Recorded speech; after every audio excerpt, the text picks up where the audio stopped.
अगर आप इस कमरे में सिर्फ 1 घंटा बैठ जाएं तो आपको मिलेंगे $5 मिलियन, जो पाकिस्तानी रुपयों में तकरीबन 150 करोड़ रुपए के करीब बनता है। जी हाँ नाजरीन, ये मैं व्यूज के लिए नहीं बोल रहा, आप इसको ऑनलाइन सर्च कर सकते हैं।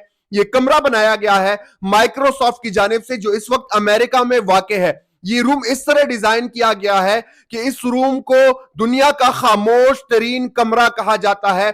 यहां से बाहर की कोई आवाज नहीं आती। अगर आप मुझसे पूछे कि कोई यहां पे कितनी देर तक बैठा है, तो आज तक जो भी बैठा है वो 5 से 10 मिनट के अंदर ही वहां से भाग गया है, क्योंकि इस कमरे में इतनी खामोशी होती है कि जब इंसान बैठ जाता है तो वहां उसको आहिस्ता आहिस्ता पहले अपनी दिल की धड़कन सुनाई लगने लगती है, उसके अलावा फिर उसकी जो दिमाग की रगे है उसकी आवाज भी उसको सुनाई लगने लगती है। अगर वो अपनी आवाज भी निकालता है तो वापस उसके कानों तक ठीक तरीके से पहुंचती नहीं है।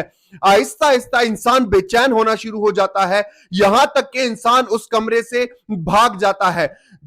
लॉन्गेस्ट अगर किसी ने स्टे किया है तो वो तकरीबन 12 मिनट, अमेरिका का एक बंदा है उसने स्टे किया था, जिसने इस चैलेंज को एक्सेप्ट किया था, लेकिन 12 मिनट के बाद वो वहां से भाग गया था। अब माइक्रोसॉफ्ट का यह दावा है, एक प्राइवेट कंपनी ने भी यह चैलेंज कर दिया है कि अगर कोई भी शख्स दुनिया की, अगर वो कहीं से भी ताल्लुक रखता है, वो आगे आए और इस कमरे में ये चैलेंज करना चाहे और सिर्फ 1 घंटा गुजार ले, तो हम उसको $5 मिलियन देंगे। तो नाजरीन, सवाल आपसे ये पैदा होता है कि क्या आप में इतनी हिम्मत है, या किसी को ऐसा लगता है कि जो दुनिया में या अमेरिका में अब तक कोई नहीं कर पाया, आप कर पाएंगे?